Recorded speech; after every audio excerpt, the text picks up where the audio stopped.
Hello, everyone. We're live.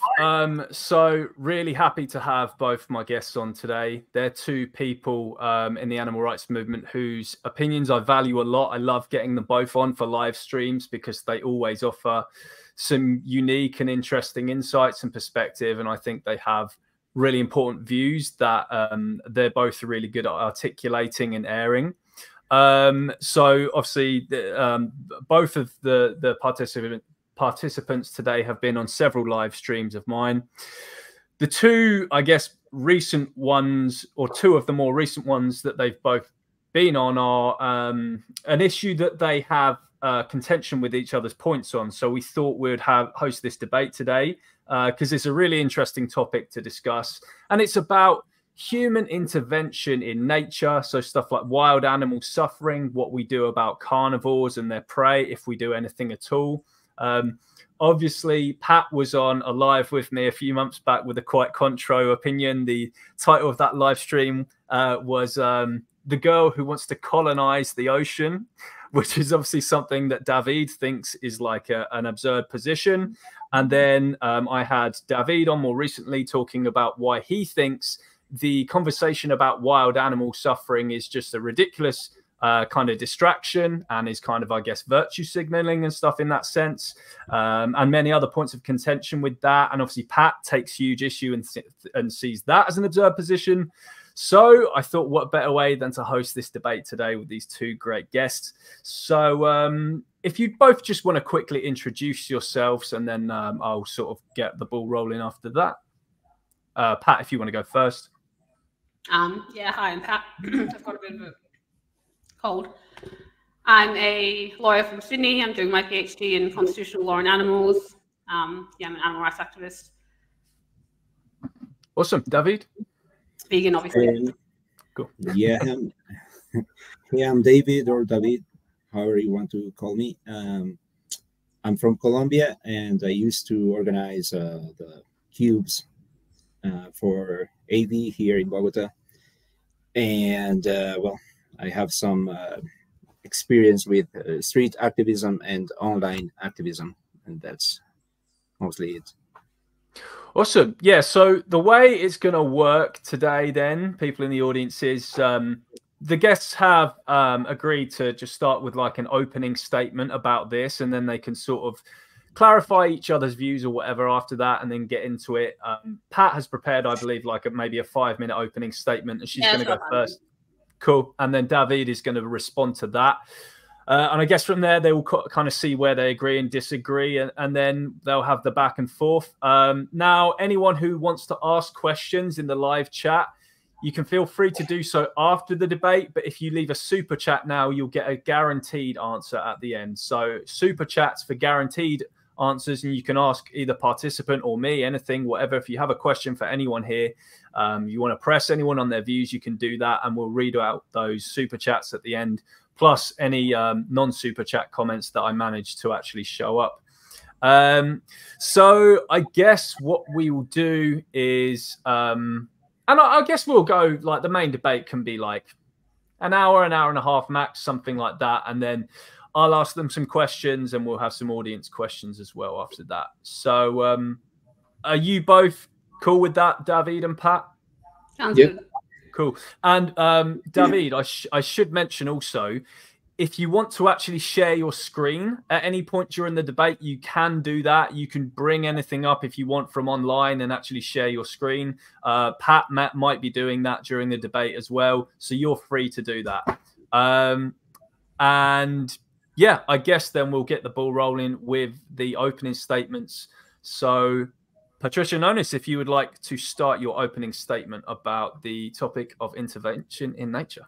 Yeah, just a quick question. Because I have like multiple screens open, can you see me if I do this? I can see you now, yeah, but I can't see what you're, Yeah, no, that's fine. I want to know where the camera is, and I just want to make sure I haven't got Windows up on the wrong monitor. Cool. All right, so my overall position is that the appeal to nature fallacy, the idea that something is natural, therefore it is also good or worth preserving, is one of humanity's worst ideas, on par with carnism, Islamism, and wokeism. I think condemning animals to a lifetime of perpetual disease, parasites, and excruciating pain is both stupid and evil. I hold the view that the quality of sentience, more often than not, gives rise to individual rights, or at the very least, serious moral consideration. And I don't think that changes simply because these beings have had the unfortunate luck to be born in a horrendous state of disease and death. The idea that we should not intervene in cases of intense and serious suffering with respect to wild animals is a stupid and false idea that has been enshrined into all facets of law and society, mostly environmental law, environmental values, and policy. This would never be tolerated in the human case. That is to say, I do not believe any psychologically normal human would agree to kill other humans or let them forever live in a state of intense pain because it was good or even crucial for the environment or natural ecosystem, or because changing things would simply be too tall an order, or because we are somehow infringing on the liberty of individuals who live in a perpetual state of natural violence and subjugation. Indeed, such a view would be considered rightfully, on my view, by most as psychotic and evil. The non-interventionist viewpoint is therefore inherently speciesist, discriminatory, and degrading to non-human animals. It is my view that the support for environmentalism, nature, and conservation is so strong because fundamentally, people think that animals are inferior, so much so that it is acceptable that we leave them in states where rape, abuse, suffering, and excruciating pain is the norm.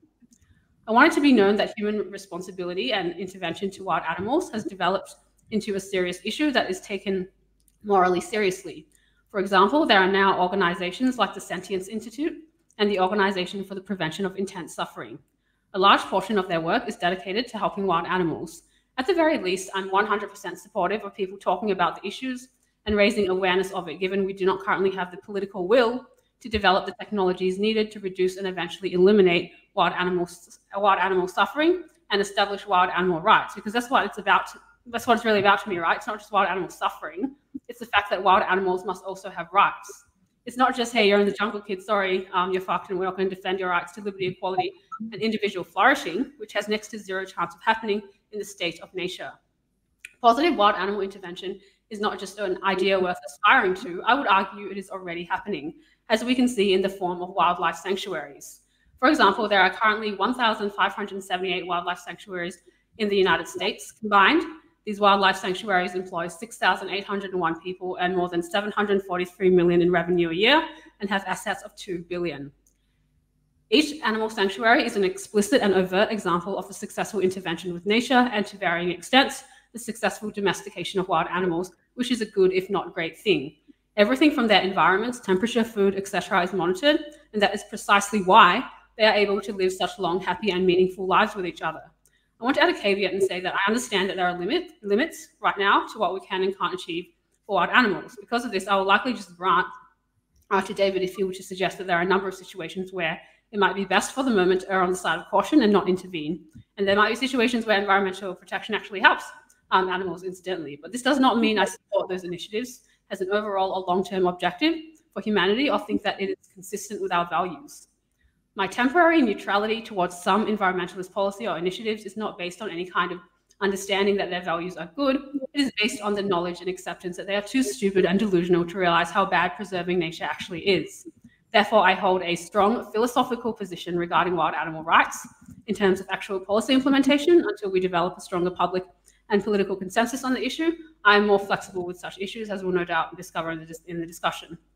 So in conclusion, I think it's a human responsibility to achieve wild animal rights, quoting Martha Nussbaum, the celebrated philosopher, to say antelope are destined to be eaten by carnivores is like saying women are destined to be raped by men.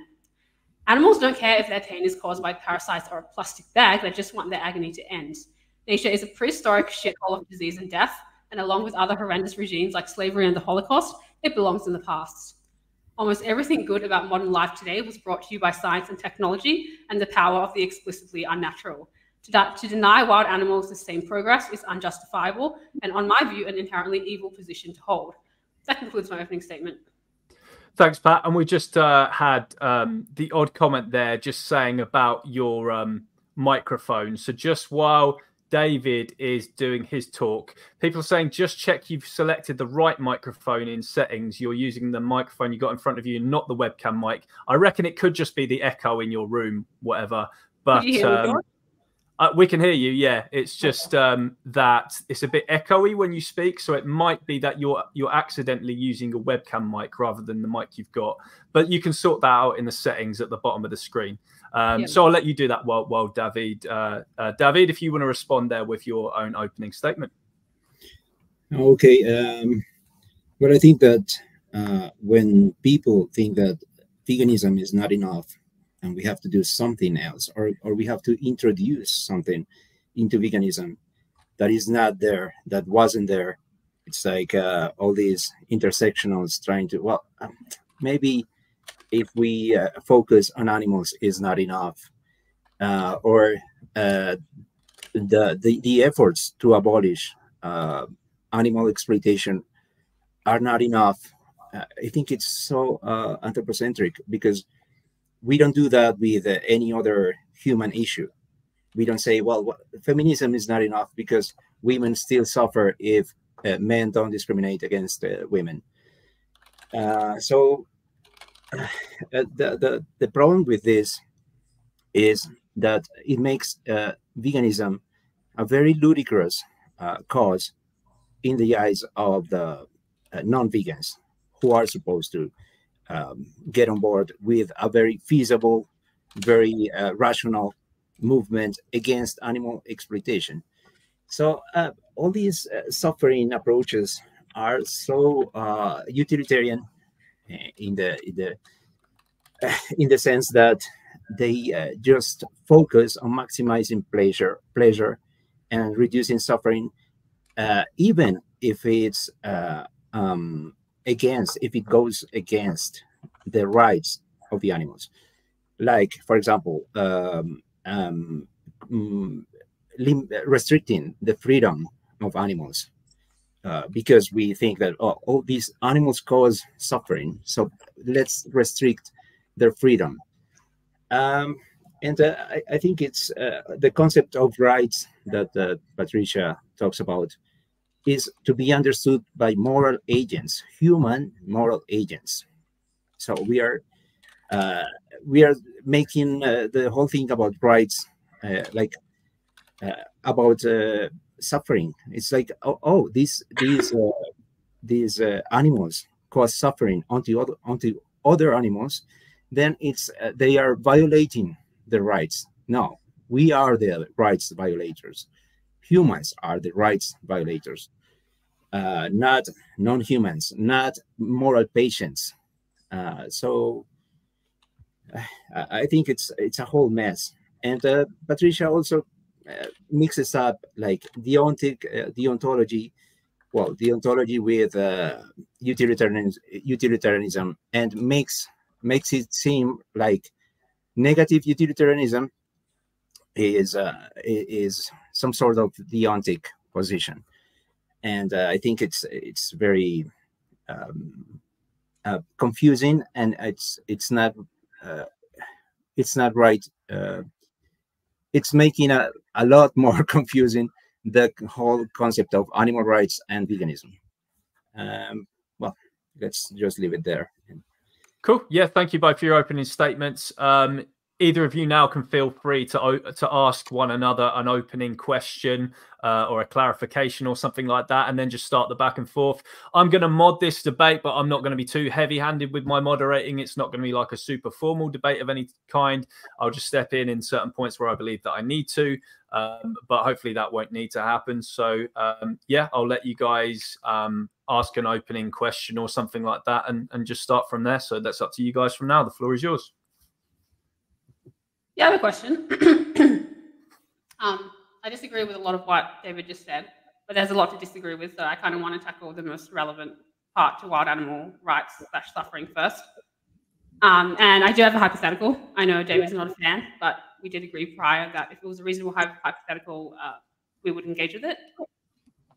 So George mentioned to me prior to the discussion, and from what I watched of the video you did with him recently, that one of your main objections to wild animal intervention is this idea of jurisdiction, or like the liberty of the animals, like we're infringing some kind of jurisdiction.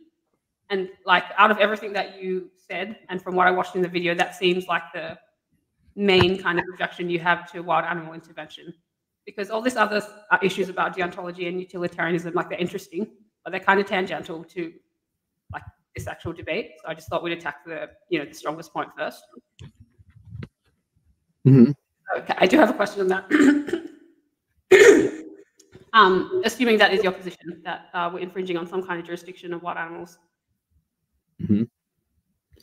Is that your position? I just want to make sure it is before I ask my question. Sorry, come again? Is it your position that one of your main objections to wild animal intervention is that we're infringing on some kind of jurisdiction that we don't have? Yeah, I think we are meddling. We are meddling in things that we shouldn't mess about. Okay. Yeah.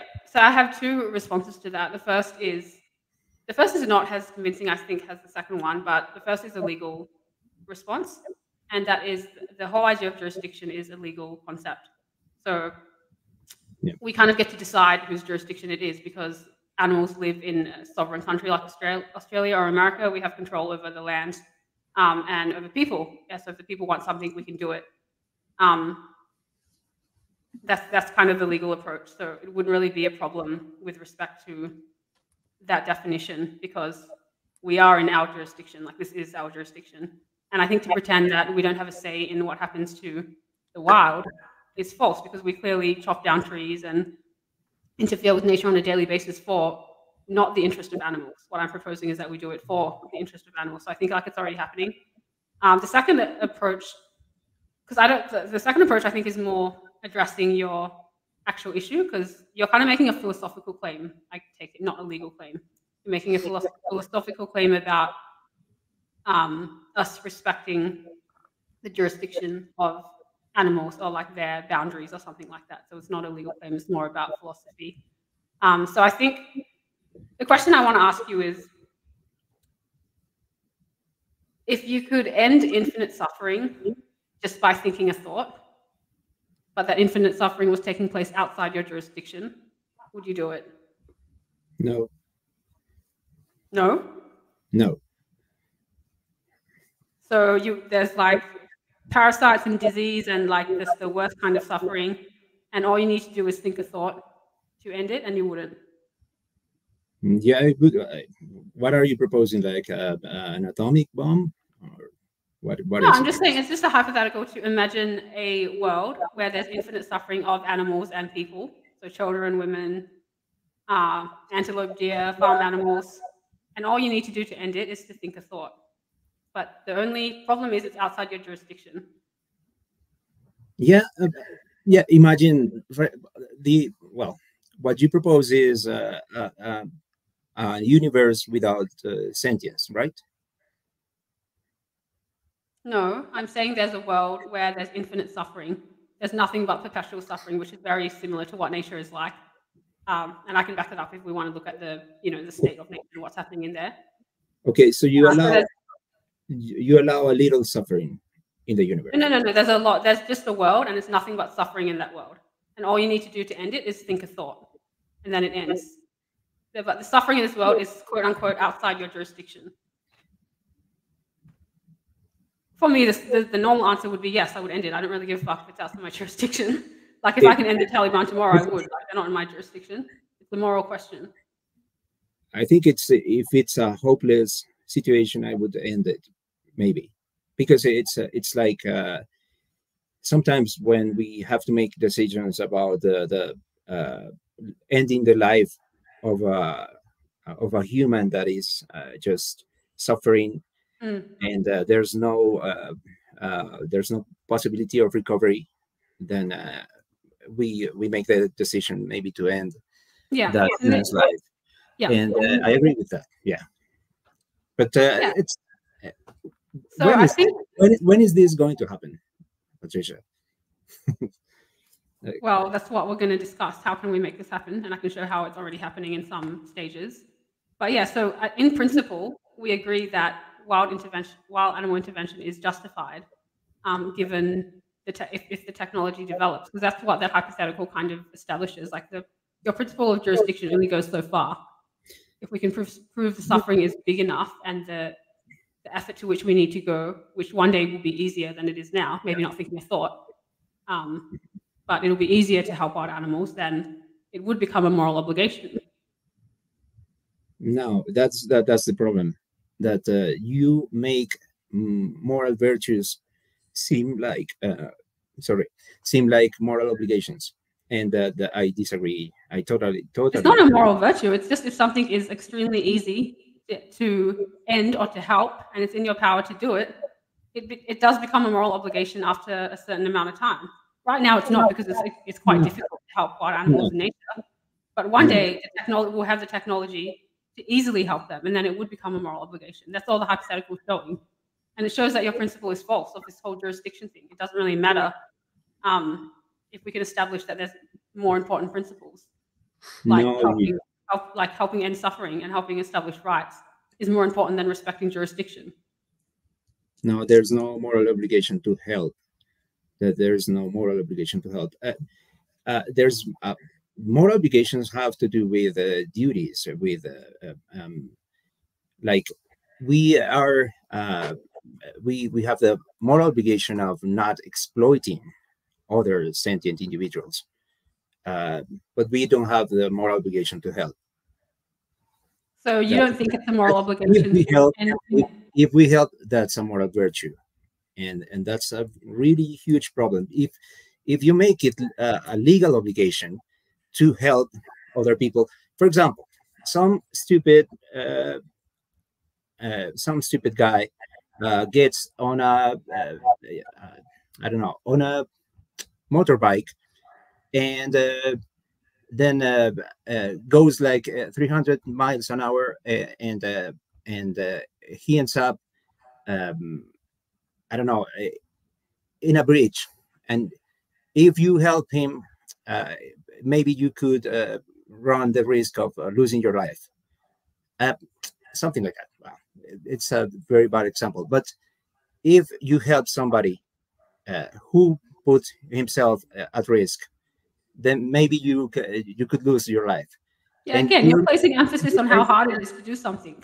That's why in hypothetical, that's not a problem anymore. It's extremely easy in this hypothetical. All you need to do is think a thought. But so at some point, it's going to become easy to help wild animals. At some point, it will become a moral obligation. Like saving a drowning kid. If you're walking past, in some countries, you can be prosecuted for that, not helping a drowning child. Not all countries, but some countries do make it a legal obligation. Yeah, maybe you're making it a legal obligation to help, and I'm saying at some point your principle of jurisdiction is going to be false, because it will become easy to help wild animals, and then it will become a moral obligation because it's not going to take much effort.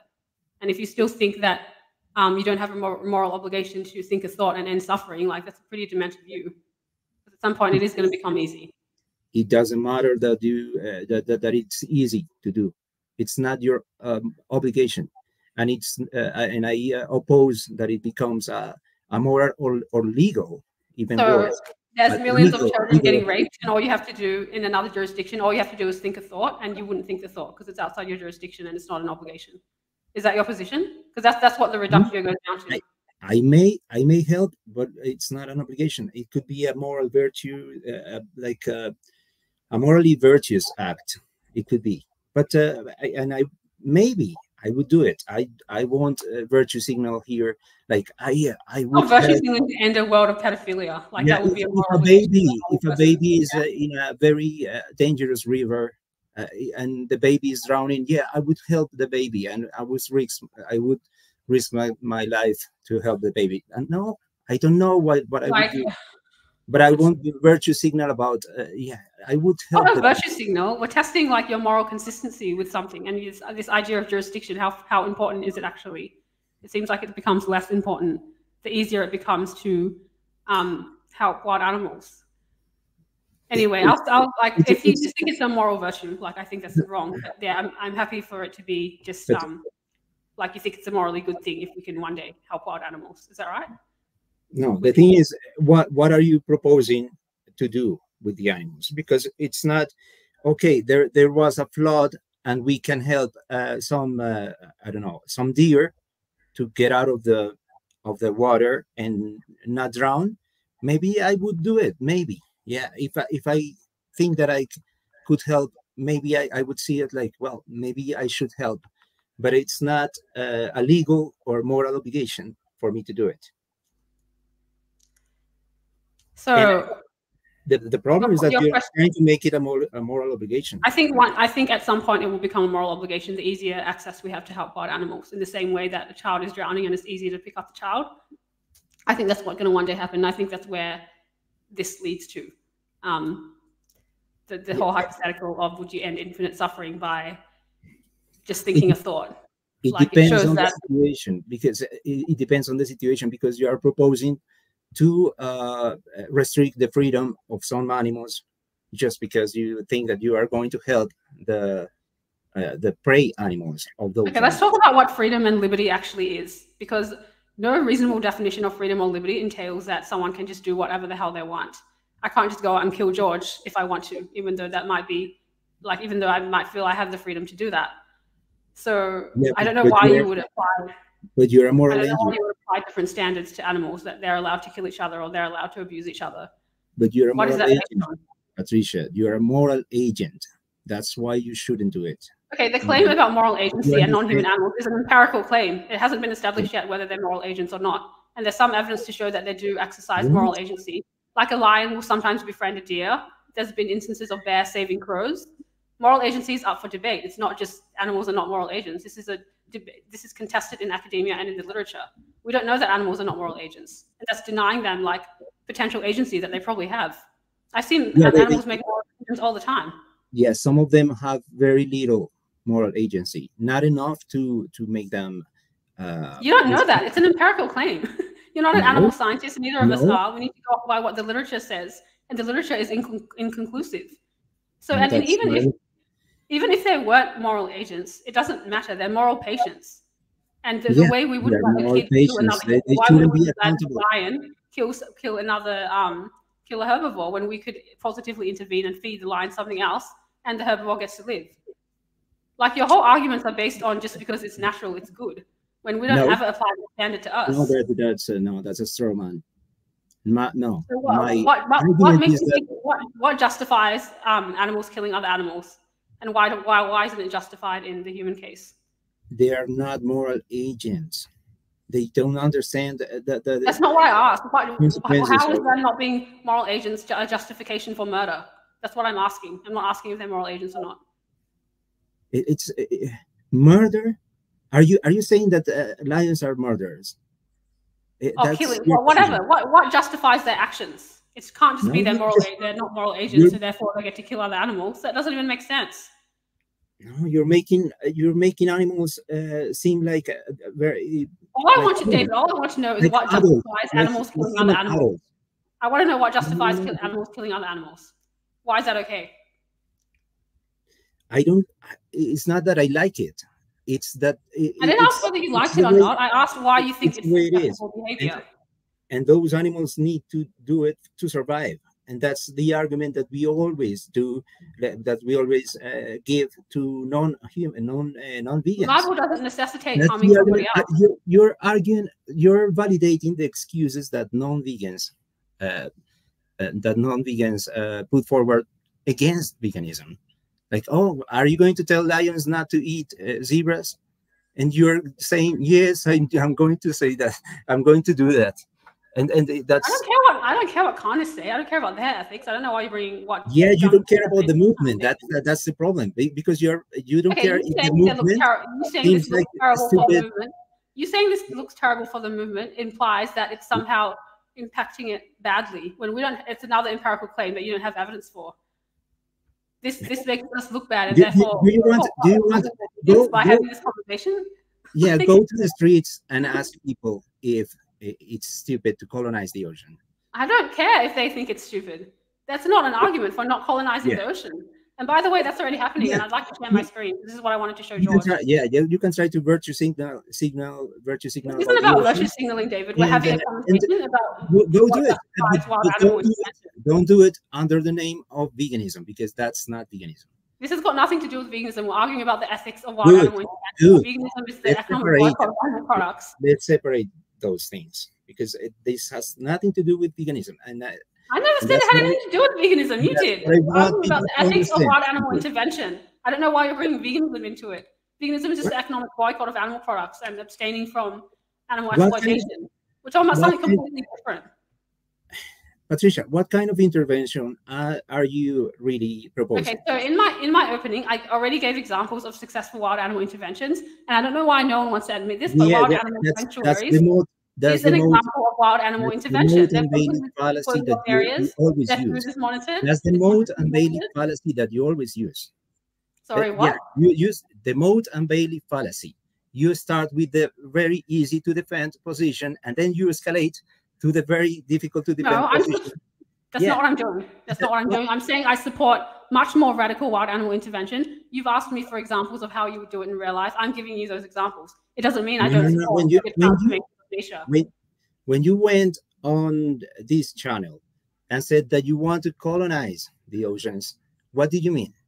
Okay, George, can I share my screen? And I'll answer this question. Yep, yeah, you're free to share your screen. Yeah, thanks, Pat.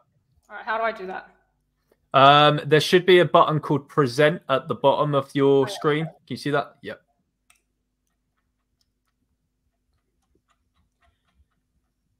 Okay, can you guys see this? We can't actually. Hold on. Maybe there's an option I've got to turn on.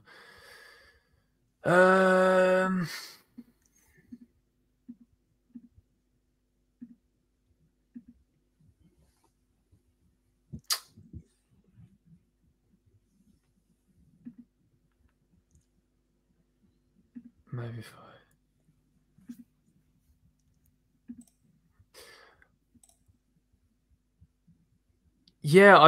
I can't see anything. I can't see any option to turn on for you or something like that. And I'm not getting any request or anything like that you want to share your screen. Oh, wait, hold on. No. I think I got something. Okay. Okay, this is not what I want to share, but I just want to see if it comes up. Okay, yeah, I can see something now. If I click, so do you want? So I can see that in my little room now. Do you want me to add that to the screen now for everyone to see? No, I'll get what I actually want up. Okay. Yep. Yeah, do this, please. Okay.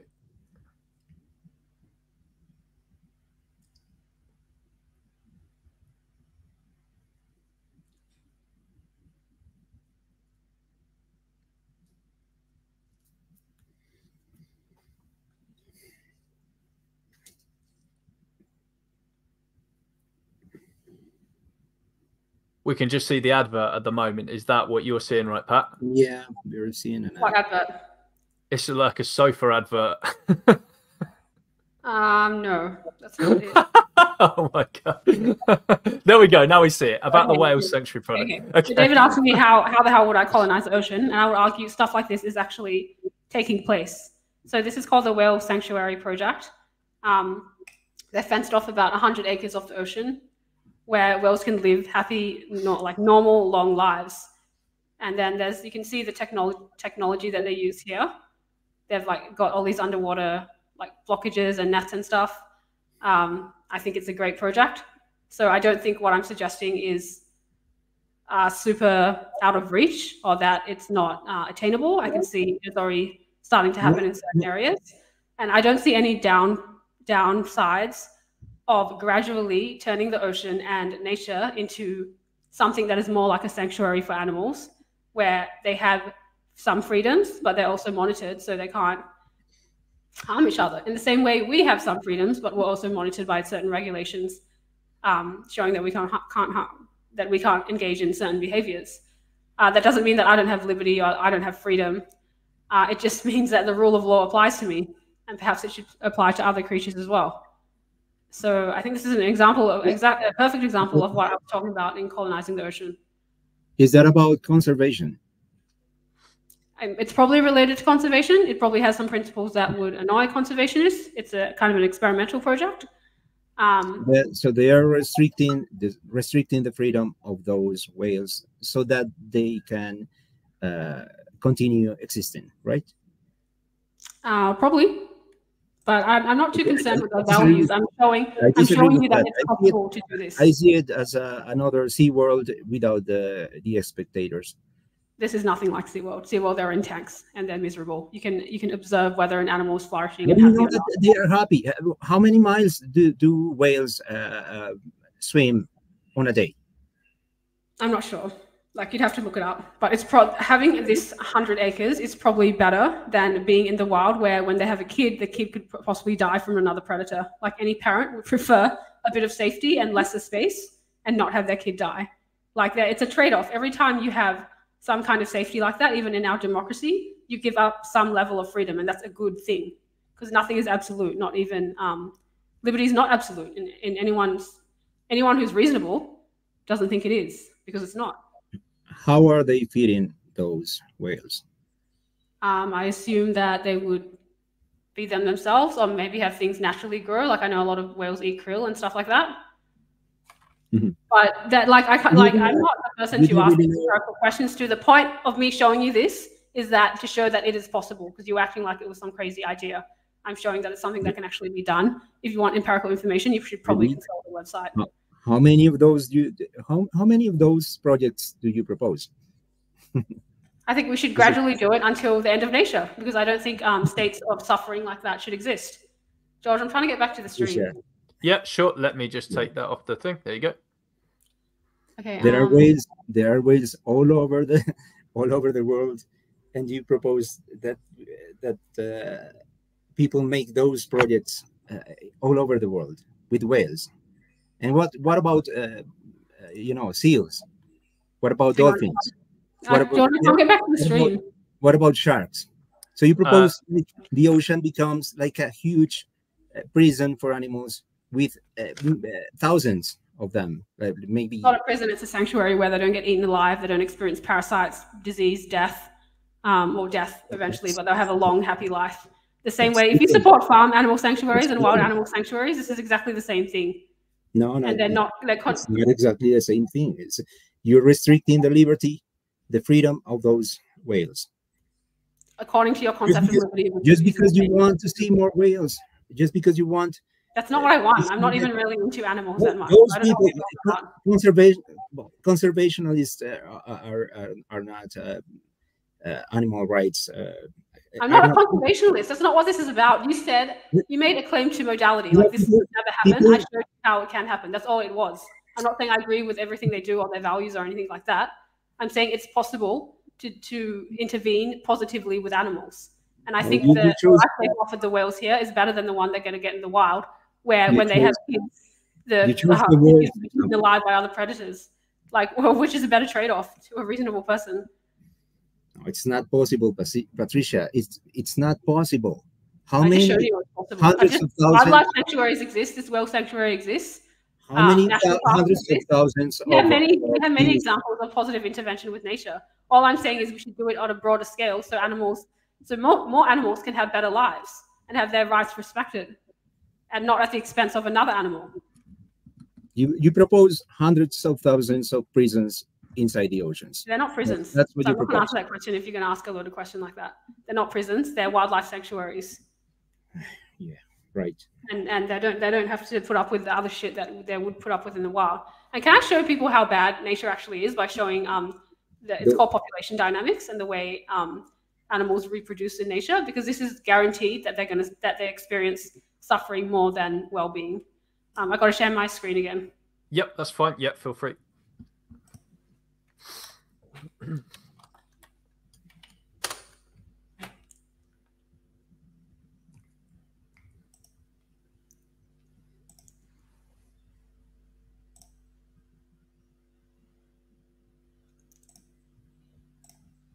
George, can you tell me what you see?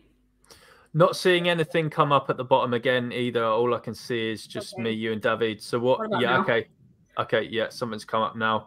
Right, shall I add that to the stage? Is that what you want up on the screen? What does it say? I can't read it while it's minimized, but it's like looks like a little article you've got.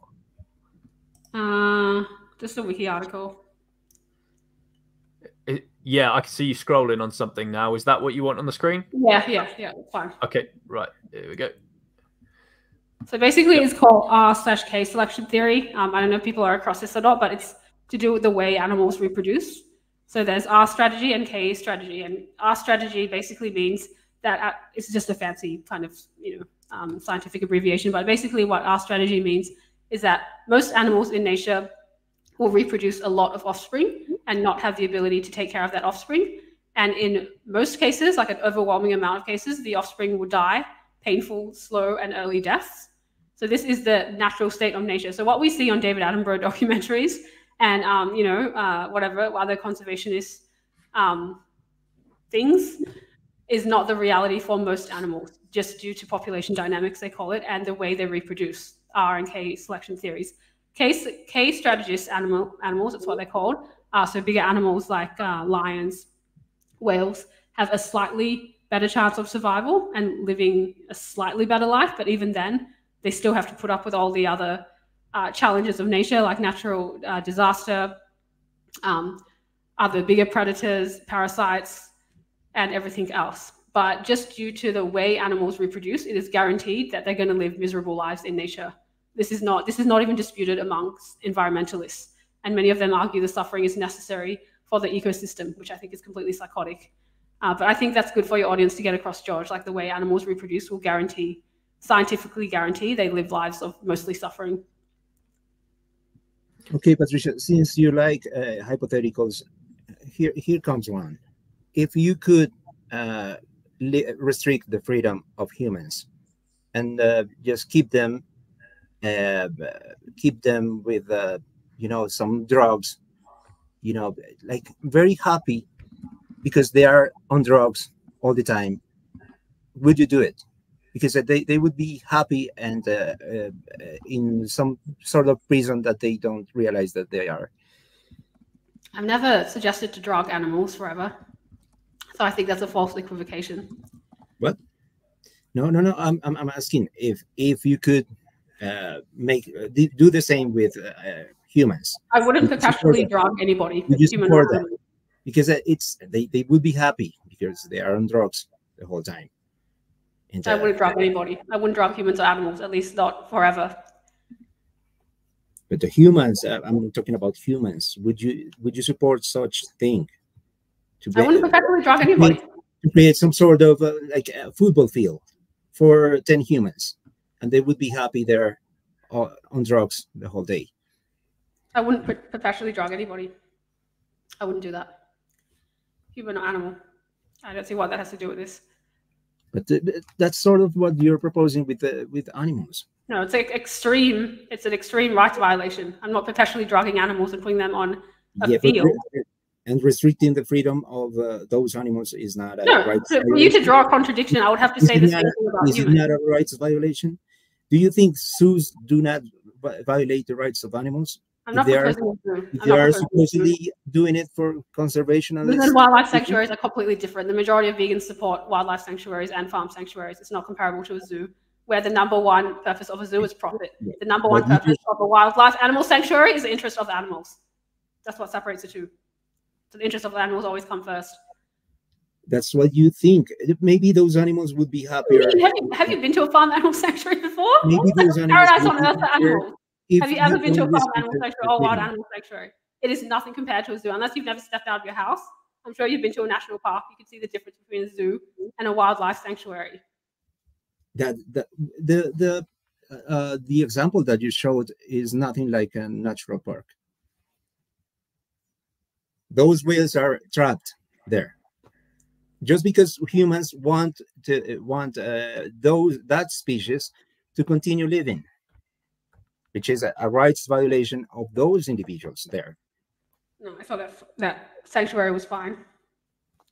No, it's not a sanctuary. Especially when you compare it to what they have to put up, what they would deal with in nature. It's not a sanctuary. Someone said to me, would you want to go and live in nature or just not travel for a little bit? Protect animals from being exploited by humans, or at least the farm animal sanctuaries. Those animals are not free, but they are protected from not being exploited. And that's what they do. I don't even really get farm animal sanctuaries. I really don't understand like what you're saying, and I feel like I've shown you examples of how we could. That if you and we drew a contradiction at the start of if you intentionally restrict the freedoms of animals, you are violating the right to freedom. Why? Okay, you didn't answer my question originally. Why would animals have the freedom to kill each other? What's that based on? Because they are moral patients. and they need to do it to survive. You're validating the point that non-vegans make against veganism. A disabled person that has because they think that veganism is what you propose here. No, I'm going by your logic. So a disabled person is not a moral agent. So imagine a disabled person that has the same cognition as an animal. Should they be able to go around killing others? No, it's. So yeah, why would animals be able to then? If they're not, if the idea is non-moral agents, which I don't believe animals even are, because that's an empirical claim. But let's just say it is. Why would a disabled person not be able to kill others and animals be able to? Because that person doesn't need to kill to survive. Let's say they did. Let's say they did. Let's say they did. Let's say there was a carnivorous species.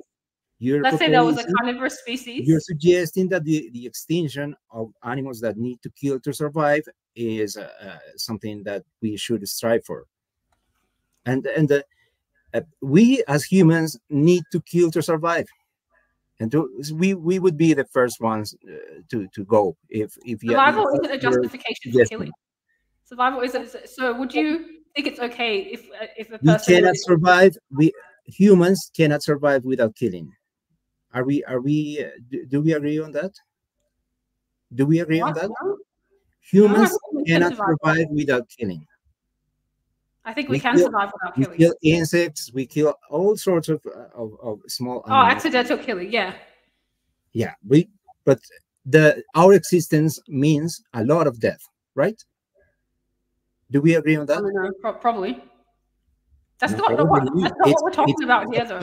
You said the justification for animals killing other animals is because they're not human existence. A human living like 90 years creates a lot of death, even if that human is vegan. It's a fact. It's a fact, Patricia. So yeah, the problem for you is that some animals need to kill to survive. We need to kill to survive. So are we proposing the extinction of humans? Should we kill humans because humans need to kill to survive? No, but we're not going around ripping other animals apart and having parasites. There's ways to manage our problem. You yourself said it. You yourself said it. It doesn't matter who does the damage or the harm. It doesn't matter who, and we are doing it. And it doesn't matter. The harm in nature is completely unparalleled. Stepping on ants. Your position. It doesn't matter the intention. It's not comparable. It's not comparable. It is comparable. Why is it not comparable? Because they are not here. If humans weren't here, there'd just be more wild animals. The insects that we kill are not actually be more rights violations. So isn't that a bit arguing? It doesn't matter that humans. The problem for you is that lions kill very cute furry animals. I'm not just defending lions. I'm defending like animals in the wild. You're making assumptions about me that aren't even true. The people that you promote say that we should kill spiders because they want to be consistent. So it's not only lions, now spiders as well. So now you're talking about people I promote. Like I don't even get what you're saying. Like vegan gains and Dr. Avi, the guy with the xenomorphs, the guy that thinks that can win any debate with the xenomorphs. Well, he probably can. And I understand the constitution. I understand the validity of killing predators. I understand the validity of that argument without thinking it's the best. We are the xenomorphs of this planet. We are the xenomorphs. We don't rip unless you live in Haiti or wherever that fucking fucked up island was. We don't rip. We step on grass and we kill animals. We step on grass and we kill animals. Are you proposing that we don't step on grass? No. If we weren't here, there would just be more wild animals suffering. There would be more rights violations. If I go jogging to the park, it's quite possible that I. What's the alternative to humans not being here? Insects. What's the alternative to humans not being here? What happens? Nature comes back. So there'd be more rights violations and more suffering because there is more suffering in nature than there is in a modern city. So your whole reductio of trying to be like, you step on ants doesn't work because there is far more suffering in nature and far more rights violations, as I take it. Because I think animals commit rights violations against each other. Right. So I wouldn't advocate for less humans. I wouldn't say we are the suffering of ants doesn't There's matter. more suffering in nature than in modern city. So I wouldn't advocate that people don't go out and don't do things. The suffering of ants doesn't matter to you because they are not furry. That is less, because as far as I know, they are not on the same sentence level as us. Yeah, that's the problem with the suffering. And the fact is, David, there's going to be more suffering if there's no humans here. You're saying like don't go out and don't do these things.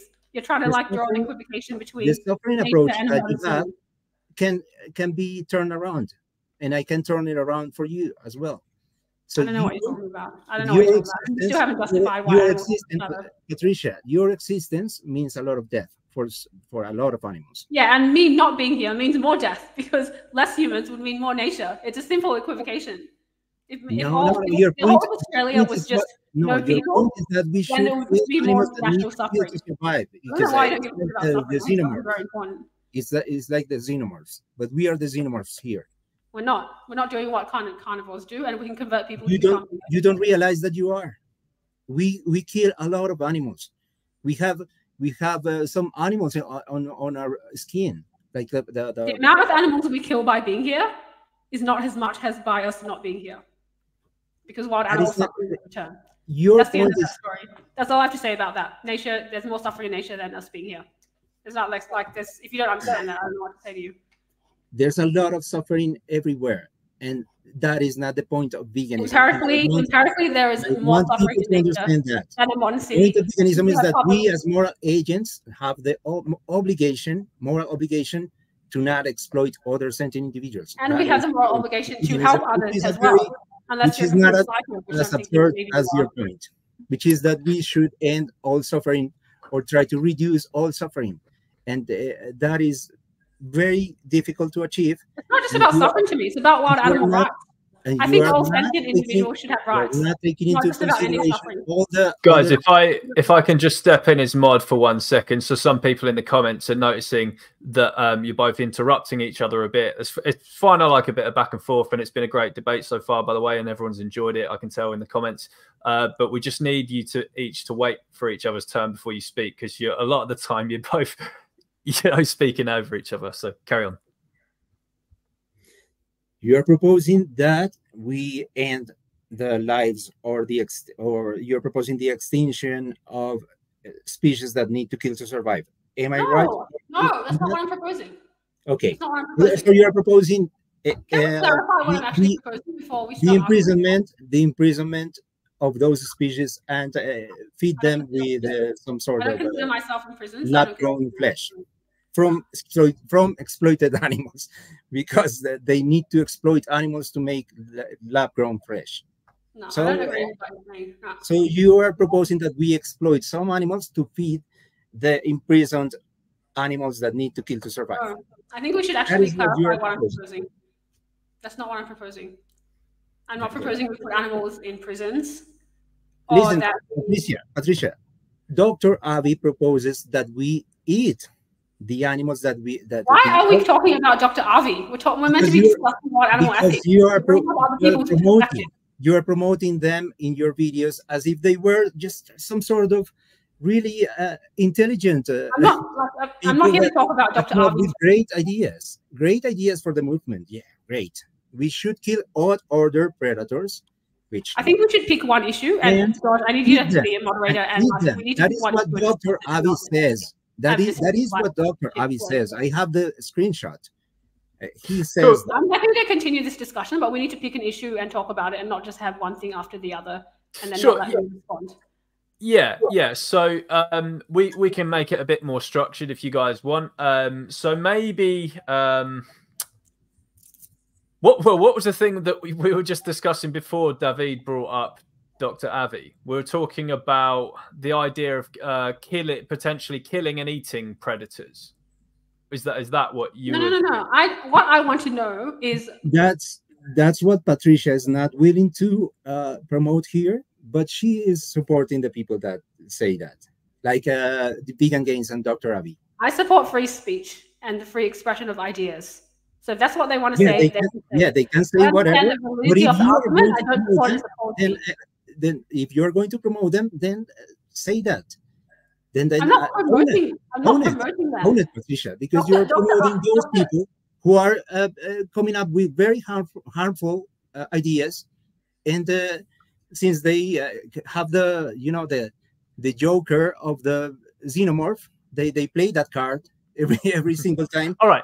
Look, anyway, we don't want to get into a debate about stuff that other people have said. Blah, yeah, blah, blah. So like Dr. Avi's a friend. I'm not going to like slam him on this podcast. I respect him. I think he's a very smart guy.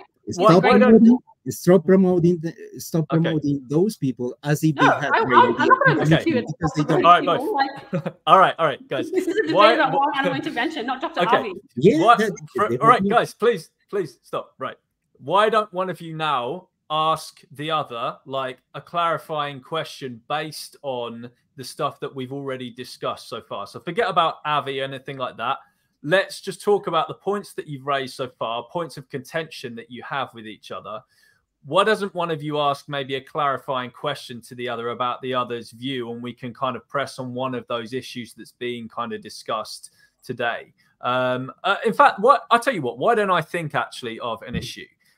Because I think this would be quite good to get into, because from what I gather, David, you are very, very strongly opposed to the idea of feeding predators lab-grown meat, whereas Pat, I believe this would be something that you would support. Now, if you both... Okay, that's good. So we both have a point of contention there. So David is against this and Pat supports this. Maybe let's have the discussion for a little bit about that. What would be the pros and cons of this? Why do you oppose each other's views on that? Do you want to go first, Patricia? Yeah, I think there's benefits to lab meat for animals. So we're already creating lab meat for humans, which I think is very narcissistic when we have actual carnivores that would benefit from lab meat. From a scientific standpoint, I think it's cleaner. And I think you could kind of have the meats specific for the species. So I know in some places they already give additional supplements and vitamins to lions to make sure they're getting everything. So they're already doing things like that. I think this is a great substitute. That doesn't mean that you can't have other outlets for them to get their hunting instincts out. Like in some sanctuaries I've seen, they have artificial prey and toys, and as AI gets more advanced, we could have things like that as well as lab meat.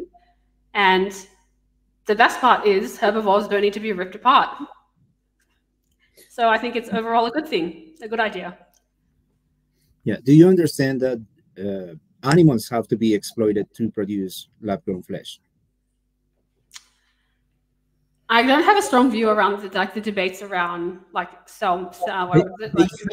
keep animals in some sort of space for them to keep taking biopsies of those animals. I've read different things about them not being harmed.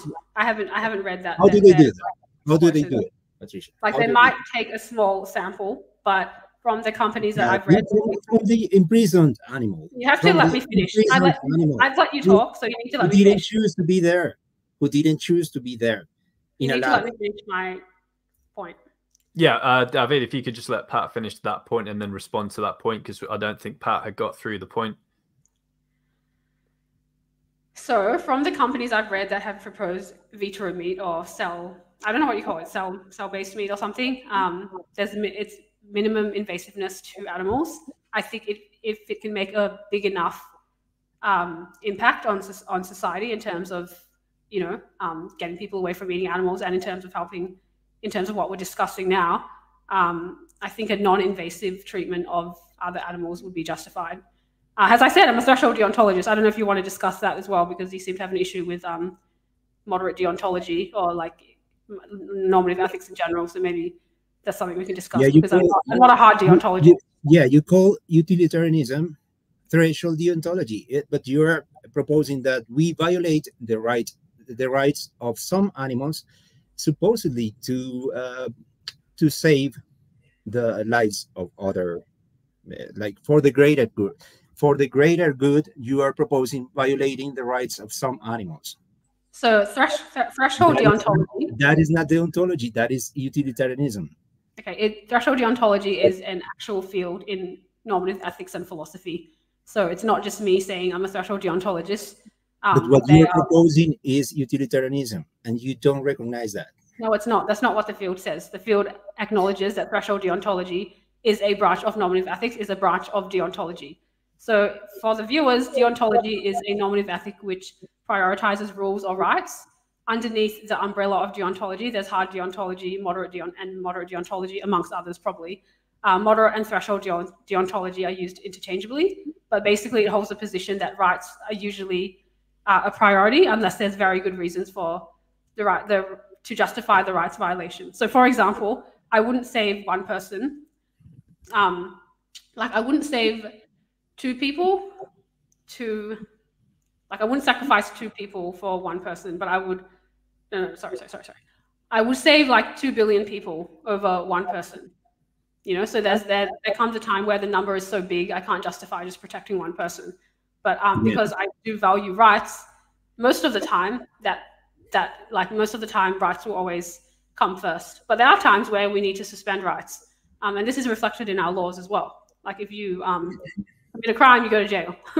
Yeah, you propose violating the rights of two people to save 1,000, right? Not 1,000. I don't think 1,000 is big enough, but something like an entire city or, you know, a million people. Yeah, I think it's reasonable to save 1 million people over. Yeah, that's easy to say when you're not the victim. It's easy to say, yeah, well. That's not an argument against moderate deontology, though, because you're not the person, you're not. That's not deontology. That is not deontology. That is utilitarianism. It's threshold deontology. It's a recognized branch in the field. You violate the rights of the few for the greater good. That's utilitarianism. No, it's not. Utilitarianism always puts utility first. Moderate deontology prioritizes rights utility, for greater utility. That's why you're a utilitarian, and you don't. There's a distinction between moderate deontology and utilitarianism. You don't admit to that. There's a distinction between moderate deontology and utilitarianism. So for the viewers at home, in this field of normative ethics, there's utilitarianism, which prioritizes utility or experience, the greatest number for the greatest good. Deontology usually prioritizes rights. There is a branch of deontology that is more moderate and not as hard, that says, yes, rights are very important, 99.9% probably of the time, but there will be times where it's a little bit crazy to just protect one person above all these other people if it can make such a big impact. So I don't think you should conflate like this isn't even to do with me. This is like philosophical clarity on the actual field. You can't conflate utilitarianism and threshold deontology because they're considered different things in the scholarship. No, what you're proposing, Patricia, is violating the rights of innocent animals, which are not we are not in a moral dilemma of, well, given it's either this or that. No, we are in a very different situation that you're not willing to acknowledge. Which is, animals should be free to go wherever they want, and you want whales to be imprisoned inside the ocean, and it's violating the rights of those whales. And who cares about the rights that the whales violate? Yeah, you're the one talking about rights. I'm not talking about rights. I defend veganism, which is a much simpler position. Which is veganism as well. To me, this has nothing to do with veganism, and I don't think it's violating the rights of whales to stop them from eating other animals. You're restricting their freedom. You are imprisoning them. Your conception of freedom, which involves killing other animals. My conception of freedom doesn't involve killing other animals, and I hope most reasonable people would agree with me.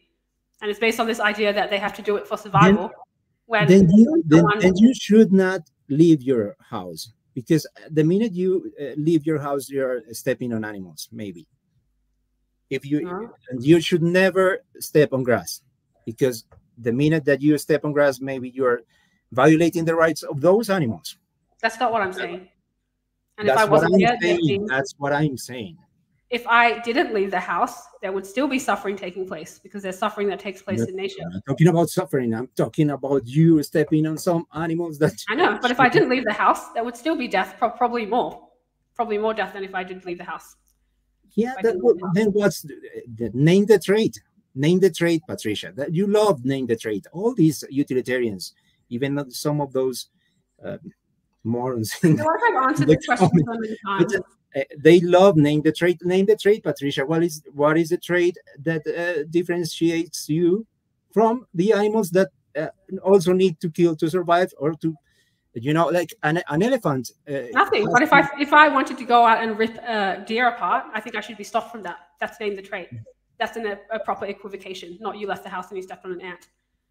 An elephant walks I should be allowed to go out 25 miles every day, or maybe more, make it like 60 miles every day. An elephant. Do you know how many insects might be victim of that elephant stepping on them? So it's not the same thing as intentionally ripping someone apart.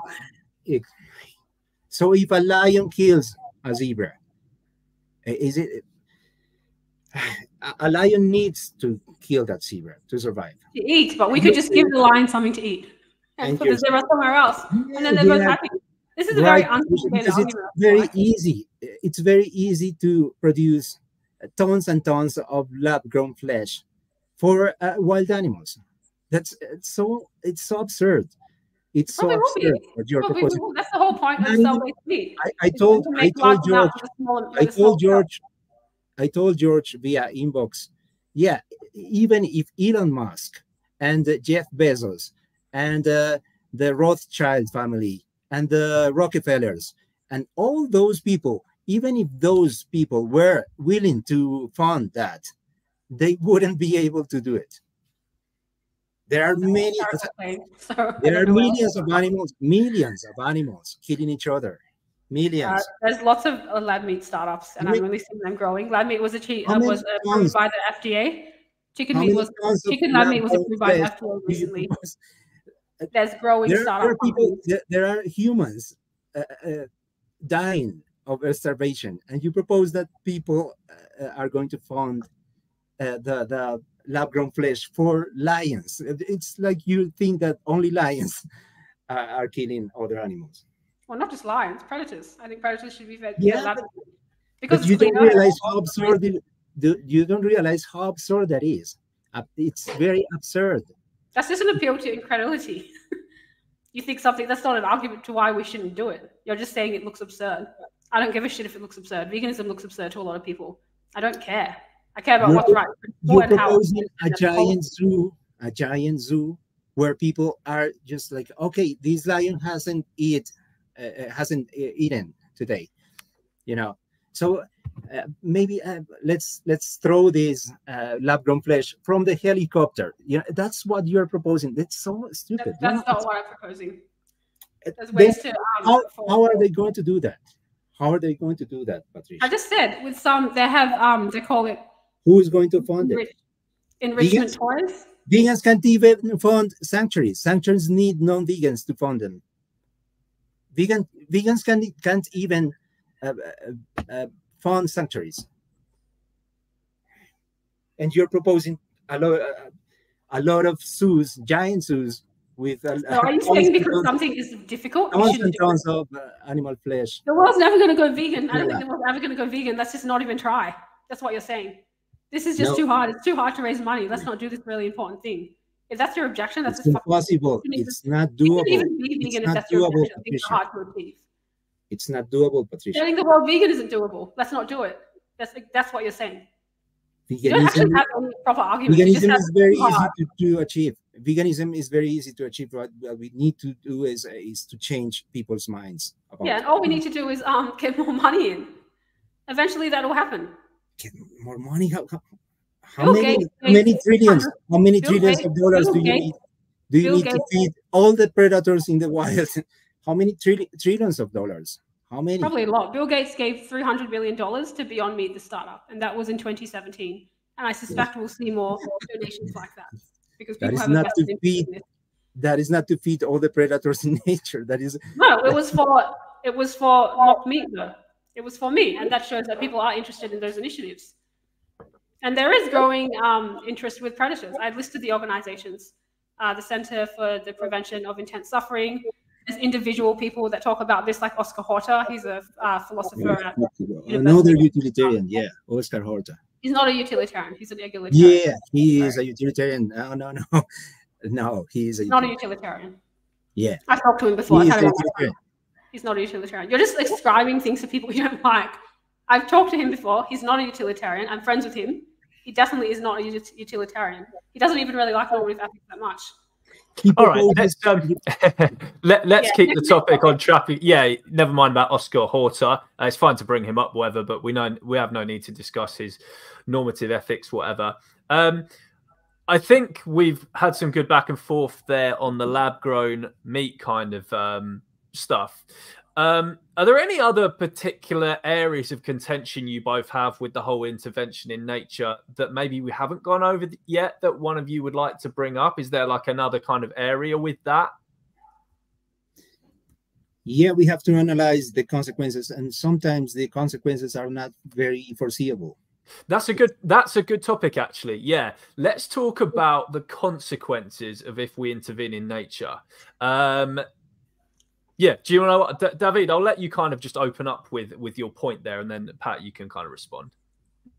There are many instances of humans trying to intervene in nature, and it has completely turned out to be a disaster.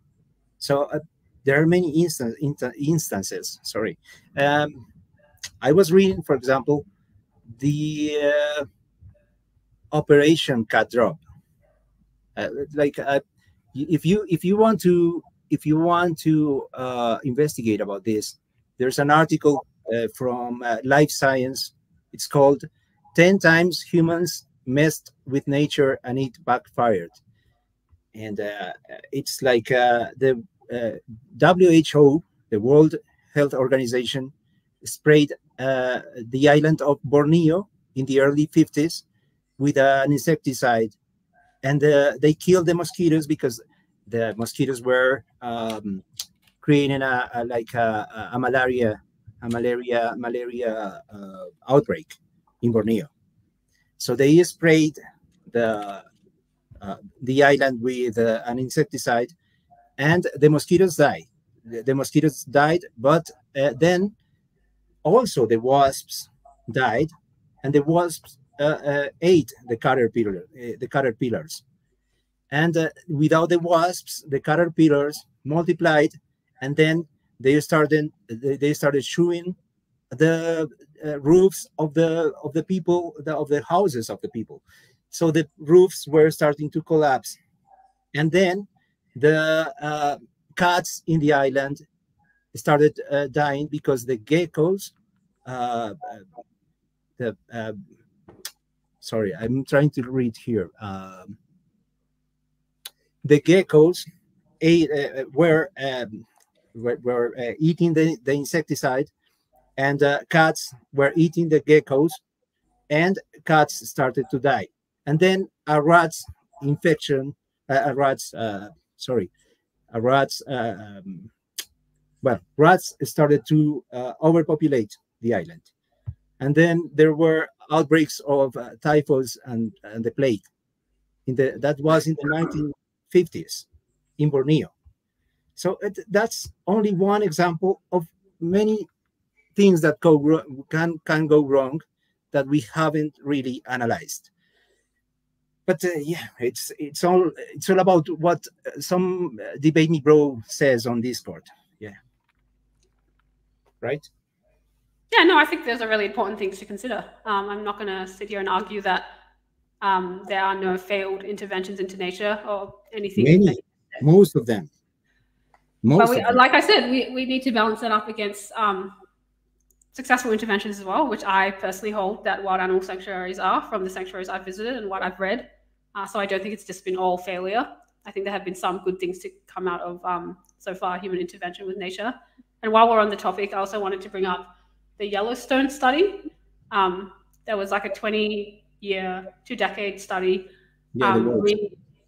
reevaluating the introduction of predators, the Yellowstone wolves, back into the environment. And according to this 2-decade study, it seems quite thorough. It was actually not helpful to the environment. Not that I really care, because I don't think we should be making decisions based on what's good for the environment. I think we should be making decisions based on the sentient individuals.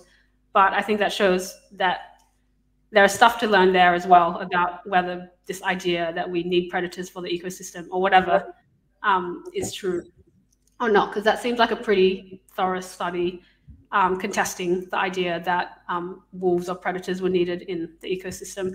I haven't looked at it in any great depth, so I probably can't answer like super in-depth empirical information about it, but I think that's a good one for people, especially on the pro-intervention side, to know about. When people say we need predators, that's a good study to look at, the Yellowstone study.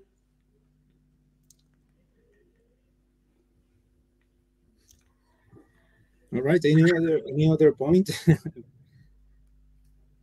A different. George, you're on mute. Sorry. Yeah, cool.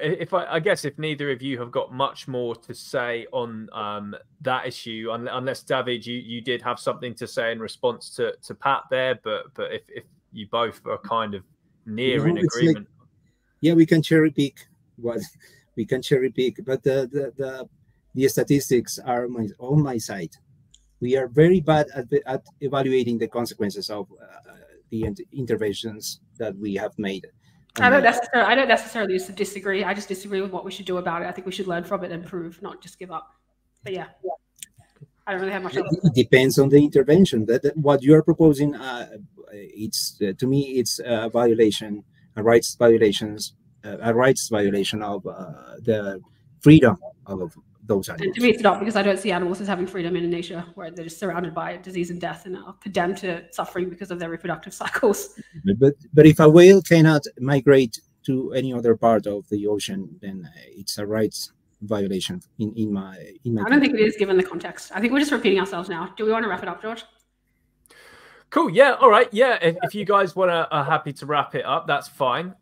So what I will do now, I've got some little questions that I'm going to press you both on. I'm going to have my fun now, and I'm going to press you both on some questions that I want to ask you both. Now, people in the comments, if you want any questions answered, I can't guarantee they'll all be answered, but feel free to ask some questions. If you super chat, you'll get a guaranteed answer. But I've got 3 questions for each of you. So what I'll do, I'll ask David 1, Pat 1, David 1, Pat 1. So I'm going to kind of just press you both on your positions here, just so the audience can, just for a bit of entertainment for the audience, and also so we can get some good answers here, because I think I've got some good questions written up for both of you that are kind of devil's advocate, both your positions. So David, I'll start with you. Can you, David, explain in clear terms why you don't hold a speciesist position? If you think that, I mean, do you take the position that a human is more deserving of protection than a zebra is? Because if you do, that would surely be a speciesist position. You'd be focusing on the perpetrator and their moral agency rather than on the victim. You'd be ultimately saying children deserve to be protected from vicious dog attacks and whatever, or a crazy knifeman. But a zebra, oh, it's overstepping our mark there, whatever. Could you explain why that is not a speciesist position if you do indeed hold that position? Yeah, I think the opposite. The anthropocentric position is that those animals need to kill to survive. And I already said to Patricia, humans need to kill to survive. In fact, we are killing animals with every single activity, human activity that we like, regular activity, like the energy that our devices need creates some sort of mess in the environment, and that mess leads to animal deaths. But so we would, if you're really not speciesist, if you're really not anthropocentric, we should also be the ones to go. If we like, a human who lives 90 years is less harmful than a lion. A lion might eat a zebra every once in a while. They don't eat zebras every day, but a human is always causing, wreaking havoc in nature, and that leads to animal deaths. So you are the anthropocentric here. That's a nice segue, actually, for me to ask my first pressing question to Pat. So, Pat, my question to you would be, do you believe that crop deaths for human survival are a rights violation?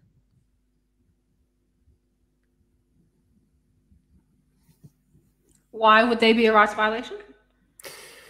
There's a lot of people that might use the argument that, I've seen this, right? I've seen certain people say that predators killing prey animals in nature is a rights violation, but farmers protecting their crops using lethal methods is not a rights violation. Like, do you hold that position?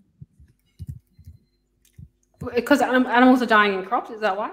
Yeah, so let's say a farmer kills some animals to protect his crops. Now, I've specifically heard people in our movement say that a lion killing a zebra is a rights violation, but farmers protecting their crops with lethal crop farming methods is not a rights violation. Do you hold that position? I don't have a strong view on either situation. All I can say is I don't have any reason to believe there would be less rights violations. Sorry, I don't have any reason to believe if the farmer wasn't protecting the crops, like with him being there, that there's more rights violations. Because if the farm and everything wasn't there, there'd just be nature, which is what I was trying to say to David before. Whether or not that it might still cause some deaths, but I don't think it would be as many rights violations as. Sure. Or has yeah. May I ask something? May I ask? Maybe after. I'll.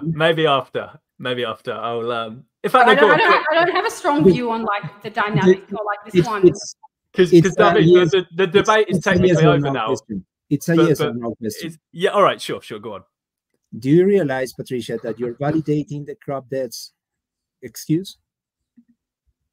It's not an excuse. It's just being realistic about the situation. It's an excuse. If humans weren't here, then there would just be more animal deaths. We're trying to prevent animal deaths and suffering and establish rights for them. We need humans in the world to achieve all these things. So a completely anti-human, you're a piece of shit, go and die, stay at home, don't move, just be vegan and don't do anything else point of view. I think it's so defeatist. Yeah, it's very easy to decide over the lives of other animals when you're not the victim, when you're not the animal that they are trying to. It is easy to decide the best decision for all animals because we have the power to do so. And if we don't do anything, then the suffering just continues. At least with intervention. Hang on, this is a point I want to make. I want to make a point, and then we can move on. The whole thing about intervention is that you have a chance of success. Even if it's a small chance, there is still a chance of success in bettering animals' lives and establishing wild animal rights in the long run. When you don't intervene at all, you have the certainty of failure because you're definitely going to continue suffering in nature as it is, which is bad. So between those two things, the certainty of failure or the chance of success, I will choose a chance of success every time, even if it's a small amount. And that's the point I want to make on the precautionary principle. And there are many chances of failure. And history has taught us that this is the case in most interventions that humans have made in the wild. Doesn't matter. There's still a chance of success. It's chance versus certainty. Okay, yeah. So I guess the point of my question to Pat there is, I guess breaking my neutrality now as a mod, I do see an inconsistency in the vegans I've seen who've said that a predator killing a prey in nature is a rights violation, but humans killing animals to protect their crops is not a rights violation. I see that as an inconsistent position is all I was going to say. So I was just checking Pat's consistency. It could be. I don't have a strong view on it, David, my second question to kind of press you on now. Are you against sanctuaries? It's a very, I would have to give you a very long answer about that because I don't think that sanctuaries should be draining all the resources from vegans or the resources that could be used for education, and that's maybe what's happening in some places. And also it became like a very nice way to raise money and live in the countryside and all these. We have seen so many wrong things with sanctuaries.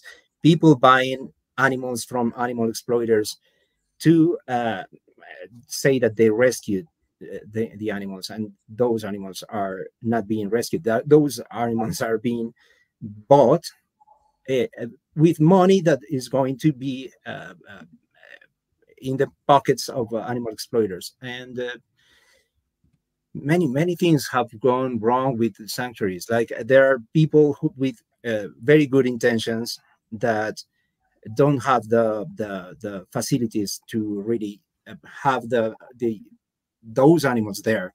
They don't have the right space to protect those animals there. Some people don't even have fences for the animals, so the animals are tied to a pole because they don't have a fence. But it's so many things that I have seen gone wrong with sanctuaries. But also that the resources that should be used in educating people so that they don't exploit animals are being drained by many sanctuaries. All right, let me rephrase the question so it's more specific with your answer. Okay. Do you think sanctuaries are a rights violation to animals? Like, say I save a goat from a slaughterhouse and I put them in a sanctuary. They have loads of space to run around and they're protected from predators, protected from harm. Am I violating that goat's rights? No, not really. But it's we have to really evaluate how much space does the goat have, and many things, man. But well, you know the point I'm getting at, though, don't you? Is that maybe that's Pat's position? Yeah, with nature. Yeah, I know that she's trying to. That's the mode, right? The mode well, no. But what I'm saying is, are you wrong to be saying Pat is violating animals' rights by penning crocodiles in to essentially what would be a giant sanctuary, if you say that it's not a rights violation to pen a goat in to a sanctuary? What Pat showed there is a clear rights violation, in my view. What Pat showed, like the conservation effort to procreate, to reproduce more whales so that they don't go extinct, is a rights violation, in my view. Okay, Pat, I will move on to my second pressing question for you. This is quite a fun one. Does your view not ultimately entail, Pat, that we should call it? I think that this guy, Toby, the ex-hunter, is calling me out here that I didn't answer. No, I just don't think that animals are the rights of those animals are being violated because they're being protected. If those animals were not in those in that enclosure, those animals would be killed and eaten. Okay, thanks, David. So yeah, Pat, does your view not ultimately entail that we should also, quote unquote, colonize Aboriginals who refuse to stop hunting, colonize tribes people in the jungle, colonize the Maasai tribe who subsist off like cows and cow blood? If your view wouldn't stop at wild animals, and you already believe that humans, should ultimately be policed on veganism and stuff as well, would you not ultimately, quote unquote, end up colonizing Aboriginals, the Maasai tribe, people living in the jungle? And if not, not by colonization? Do you mean we would stop them from exploiting animals? Yeah, maybe, and but if it intervene to stop them from hunting, maybe protect them from their prey, like protect their prey from them, like you're suggesting with wild predators. I certainly hope it would. Yeah, that would be a fantastic thing. And those tribes and people like that often kill animals in much more cruel way. Like, I don't support welfare. I don't think it's a good idea. You know, I think it's detrimental. But at least there's some consideration for the experience of animals before they die. Often with these foreign tribes, Aboriginals, whatever, they emphasize more suffering on the animals. Like in Yulin Dog Festival, you know, the dogs are cooked alive. There's no welfare methods whatsoever. So I would 100% hope that it would entail that it would colonize indigenous tribes to stop harming animals. So say you have a translator and you're speaking to an indigenous tribe and you've got the power to do this, you're able to do this, and you say, right, guys, you're going to have to stop going around murdering animals. And they say, no. You would then say to them, well, what we're going to do now is we're going to expand Australia onto your territory and you've got to kind of live here and you've got to like go vegan. And if you don't, what, we'll imprison you or something like that. I can answer that question just by saying I think the indigenous people should be treated exactly the same as an Australian or white Australian person would in that position. So if it was a culture of white Australians to eat dogs or something and they wanted to continue doing that, they should be stopped, the same as the indigenous people. Yeah. Yeah. Okay. That's, fair enough. Does that answer your question? I feel like I didn't answer it. I guess it answers it. Yeah. I guess it's just... I don't think there should be any fucking special rules for indigenous people. Yeah. This is a political topic, and I know, like, me and you talk about, you know, wokeism and things like this all the time, but there should be absolutely no special rules for indigenous people when it comes to animal rights. I don't think they should be able to tear turtles apart because it's their cultural tradition. And I think it's patronizing when we don't hold them to the same standards as white people. Like, fuck indigenous people who harm animals or exploit animals. All right, sweet. And then, fuck people who do as well. David, my final pressing question for you before I press Pat on my final question for her. David, this is a fun one to ask you because I've seen this question float around in the very kind of spaces that you hate online. If slaughterhouses grew from the ground, David, would you intervene? Would you liberate the animals and burn down the slaughterhouse? Sorry, come again? Would you what? If slaughterhouses grew from the ground, like they grew in nature and just imprisoned animals in them, would you stop those? Yeah, I think so. Is that not a contradiction on your position? Because this is a natural, this isn't humans running the slaughterhouse or building it. This is a slaughterhouse growing out of vines. It's part of the ecosystem. It imprisons pigs in these vine cages and they have the throat slit somehow and they go into animal feed in nature. Would you stop them? Yeah, but what are those slaughterhouses for? Or it's such... Let's say they feed predators in nature.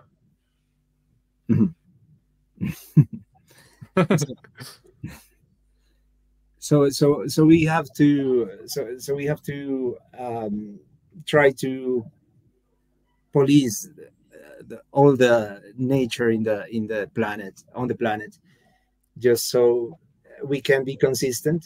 Well, this is just what, but about a moment ago you said your answer would be yes, you would stop the slaughterhouse. So I was just asking, is that not a contradiction on your view? Because you hold the position that we should not intervene in nature to stop predators doing this, blah, blah, blah. But you're saying if slaughterhouses grew from the ground, they were a natural phenomenon, you would stop that. Yeah, but it's a very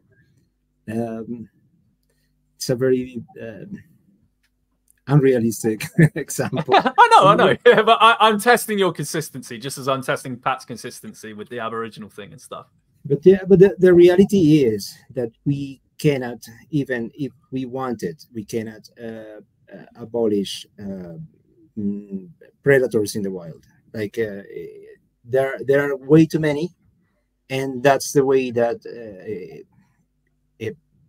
it unfortunately is. But that's the way it is, and we cannot.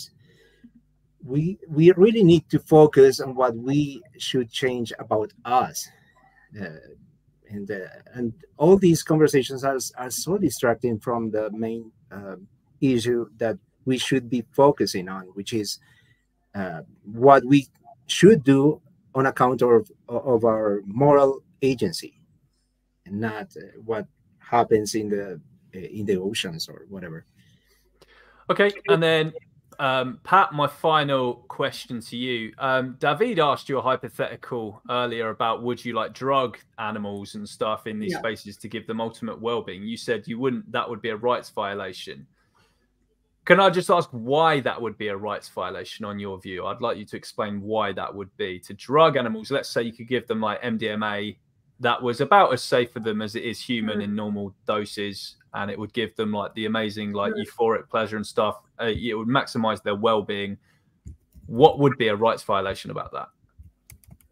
So the hypothetical he asked made it so they were in a perpetual state of being high on drugs. So it wasn't just like a 10-minute thing. Which yeah. So you give like deers and gazelles like this euphoric rush of MDMA for a lifetime. You said that would be a rights violation. Why would that be? So for me, it comes back to the concept of liberty, which I think basically means some kind of freedom to choose what you want within reason, and make mistakes and grow from that and have an authentic kind of experience of your life within reason, without tearing other people apart, without doing massive amounts of damage to other individuals. I think having someone drugged would stop them from living a full examined life, they call it. Like, so for me, meaning and having an examined life is more than just hedonism, basically. So like your argument's kind of a pro-hedonist, hedonic kind of utilitarian framework. So many hedonic utilitarians or hedonists would agree that it would be fine to just plug people into machines and animals into machines, and as long as their experience matters. But I think other things matters as well. Like they need some kind of freedom of choice. Same with people. It doesn't mean absolute freedom, as we've discussed, but they need to have a meaningful life, and that entails more than just sensory pleasure. Yeah, well, I guess the point that David was getting at with that hypothetical is perhaps this is a contradiction on your view, because you do actually believe that even if we maximized animals' well-being in this case, that would still be a rights violation because we're removing liberty in one case. So David is saying, well, why not then just, you know, be consistent and say... Sorry, I need the charger. Yeah, that's fine, David. Do you see it as an inconsistency? No, I see how it's a perceived inconsistency, but I think it depends where you draw the line with respect to freedom and liberty. So if there's a spectrum of like being in total imprisonment, and then on the other end there's total chaos, I think somewhere in the middle is where democracy is for us, and where something like sanctuaries is for animals. I think having someone drugged and not being able to, you know, that's a kind of extreme that goes more towards imprisonment, less towards chaos, less towards moderation, less towards an examined, meaningful life. And it's heading more towards this kind of unjustified restriction. So we have justified restrictions and unjustified restrictions. It's up to the merit of the case to make that case, what's unjustified and what's justified. To me, temporarily drugging them to move them somewhere or something, like get them out of harm's way, yes. To have them in a perpetual state of simulated influence, I'm not sure would be a justified restriction. Great, thank you, Pat. Yeah, well, thank you both, because those are my questions answered, and I had a lot of fun asking you both those kind of things, because I like to be a bit of a bastard and play devil's advocate there and make you squirm a little bit towards the end of the debate. Right, I'm just going to read this super chat. I've only had one super chat so far. This is from Hunter Toby, so I guess this is for David. David has a contradiction on the table. It is and is not a rights violation to keep animals in sanctuaries to protect them from being eaten. How do you respond to that, David? Those animals are being preyed on by moral agents, humans. We are protecting those animals from humans, at least the farm animal sanctuaries. And it's not that I'm really crazy about the idea of sanctuaries anyways, but I don't see the problem with people who are well-intentioned, taking care of animals that could live a very hard life if they weren't protected by that sanctuary. Can I just quickly say an important thing with that Toby's remark? I think he's reminding us to look at the victim's perspective always. Like in most situations, it's important to look at the victim's perspective. Yeah. So most animals, just let me finish my point, please. Like you just spoke. So most animals and people don't care what is harming them if the pain is severe enough. Like, I don't care if someone really hates me and they want to kill me, or if I was squashed to death by a natural accident. All that matters is like they're suffering, and they want their suffering to end, and they want to have rights and certain things in their life. So I think it's important to remember the victim's perspective, even if the perpetrator is a predator or a human or a natural disaster. I think victims should usually always come first, and that's all I have to say about that. Cool. Yeah, there was a question I wanted to that Floris answered earlier in the live chat. I wish I could flash it up on the screen, but he asked it ages ago earlier, but I thought it was really interesting. So Floris asked David during the chat, he said something like, David, do you think that it would be a rights violation to not let your cat like go out and tear birds apart? So I guess I'll ask you that. No, I think cats are a problem that we created, like we as a species. Here you are. This is he's asking it again. That's good. The natural instinct of cats is to hunt mice, birds, and other prey and eat their corpses. Do you think vegans infringe on cats' jurisdiction when they stop their pet cats from doing so? Cats don't need to hunt. They need to move around and do some sort of activity, and people, the people can appease those cats with toys and all these structures, but cats don't really need to hunt. If they are being fed, they don't need to hunt. And I would like to ask all these people who are supporting the killing of predators. Should we kill cats in a country like mine, Colombia, which has no plant-based cat foods? Here, so we don't have plant-based food for cats. There's no possibility of feeding your cat with plant-based foods. Should we kill all those cats here in Colombia or in Latin America? Because it's like maybe from Mexico down to Argentina, I don't think that we have that many options.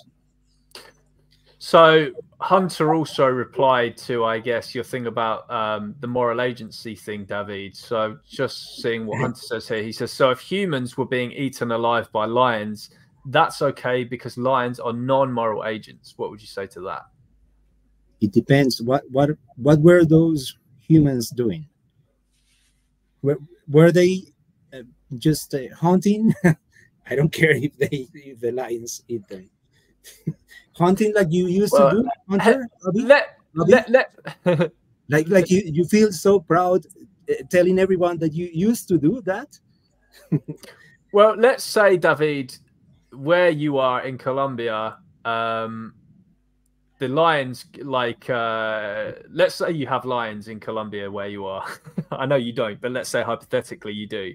And they keep jumping into your territory. Mm-hmm. Do you not pen them out because they're not moral agents? Do you just let them eat the humans who are just living their life in Bogota in Colombia? I guess that's what he's asking, maybe. No, we have the right to protect ourselves. It's okay, but then I guess what he's saying from that is we don't have the moral is that not to protect others. Okay, but lions aren't. We don't have the moral obligation to protect others. If we do it, maybe we are being virtuous. But because lions aren't, yeah. So wait, so well, okay, but you said that because lions aren't moral agents, then we can't infringe upon them killing other animals. So then what if they're not moral agents is the point? Why would we infringe upon them roaming around Bogota and Colombia and killing humans? Why protect humans if lions aren't moral agents? But I'm not advocating for the protection of humans. If they get into the lions' habitats, maybe they are asking for it. Well, obviously, I was just talking about them being in Bogota in Colombia. So you're not in their habitat. They're coming into yours. Well, if the lion is going to kill me, I would defend myself. Just like any other, if a human is going to kill me, I would try to defend myself. That's all right. We've got another super chat here. Thank you for this. Is it not a cop-out to criticize the actual obligate carnivores rather than the human hobbyists, animal hunters, who don't really need meat to survive? I guess that's more directed at you, Pat. How would you answer that? Yeah, I don't think hunting is a solution to the problems, and I don't like hunters, and I think they're equivalent to serial killers. But I don't think non-interfering is the solution either. What I put on the table in this conversation, I think, is a solution, long-term solutions with positive intervention. So yeah, I hate hunters as much as the next vegan, even if they are in some cases reducing animal deaths for conservation reasons, whatever. I don't think it's a long-term ethical solution. Okay, cool. I think, David, this is coming back to you now. What about the hippos in Colombia? Ask him about the Pablos hippos. I have no idea what the Pablos hippos are, but I assume. Yeah, tell us, David. Yeah, but Pablo Escobar used to have like a huge ranch here in Colombia, and he imported some hippos, and then those hippos starting to reproduce, and they are causing a lot of environmental damage.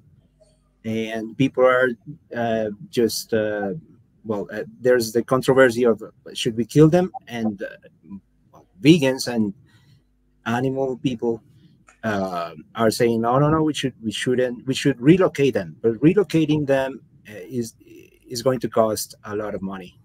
So I think that yeah, we should make the effort to relocate them back to where they originate. All right, and I've got another one. I think this is to you as well, David. What's the difference between a lamb on a farm and a lamb in the savannah that we will protect a farm lamb but not a savannah lamb? Do lambs even live in the savannah? Do they have like sheep and stuff? Would it not be more like the Middle East and stuff where we have wild like rams and stuff like that?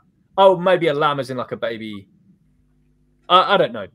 Yeah, so what's the difference between basically an animal in a farmed animal and a savannah animal that will protect one but not the other, in your opinion, David?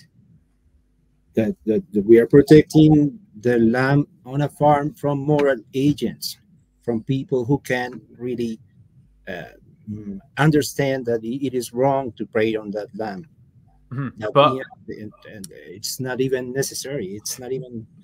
Okay, but what they're pressing you on here is the difference in the victim, like, because obviously you're talking here about moral agents.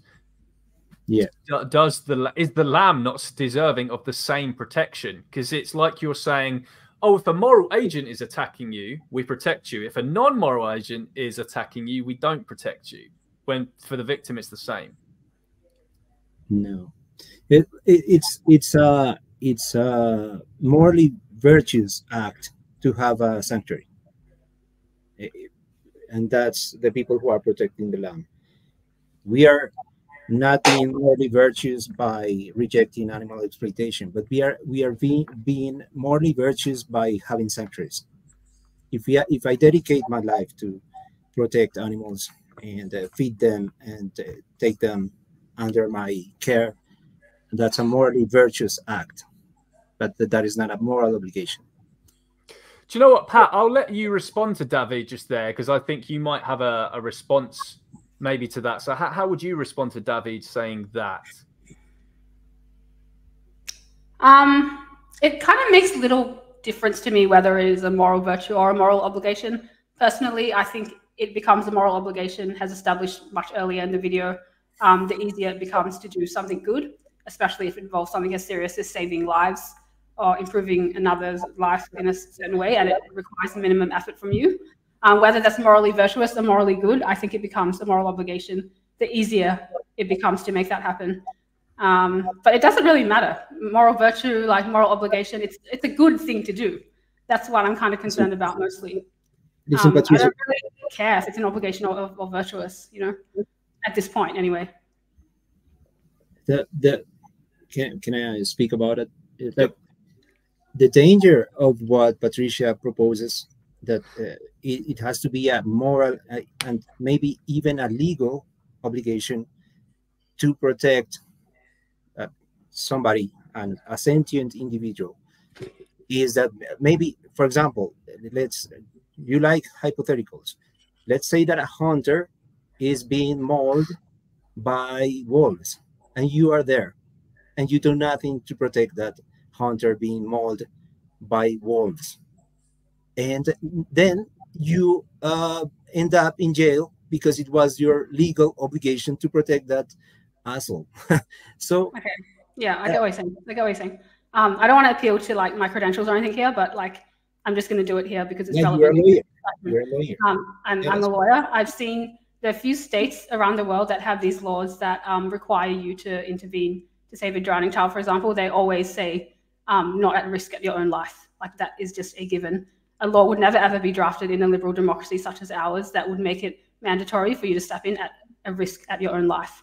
So philosophically, I also agree. I wouldn't like mandate that for someone in my philosophy, but when it translates to the law, that's never ever happened. And if someone can bring something up that shows you have to save someone at the risk of your own life, or even at the risk of your own harm, not even risking your life, but to harm yourself in some way, I would be very, very surprised, because that's just not the principles of the rule of law. But do you understand that you could end up in jail because some asshole was hunting and got mauled by wolves? No, because of what I just said. There's never been a law that is like that, and there will never be a law that's like that, because your individual rights are protected first. And then if it's very easy for you to help someone, then you should do it. That's how these laws work. They're called Good Samaritan laws. But if we promote the idea that it is a moral obligation and then a legal obligation to help people. My proposal isn't it's a moral obligation in all cases. It will become a moral obligation the easier it becomes to help someone, like thinking a thought. That's a very extreme example, but one day it will become quite easy to help animals, and then it will become a moral obligation, and it will be at no risk to your own life. I know we're all very concerned about our own lives and who's gonna, what peril we're gonna be in. But what I'm proposing here is that helping wild animals will become easier, very, very easy in the future. And the easier it becomes, the more obligated we become to help them. So there's no risk to your own life or your own well-being or anything like that in this situation I'm imagining. All right. Let's see if I've got any more questions coming in. Yeah, guys, if you want to ask any more questions, super chat for guaranteed answer. I'll only give it a few more minutes for the stream because we haven't got a huge amount of questions anymore coming in. Let's have a look.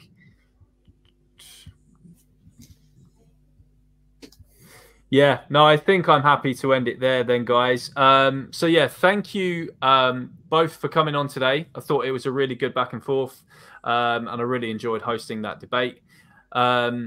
So I think a lot of people would have found that a very interesting listen. I'm certainly going to find that interesting listening back. Thank you, everyone, for tuning in. And Pat and David, if you just stay in the room for a second, we'll have a post chat, whatever. But yeah, thank you, everyone, for tuning in today. And we'll see you next time, folks. Cheers. Thanks, guys. Thanks, George. Thanks, David. Thanks, everyone.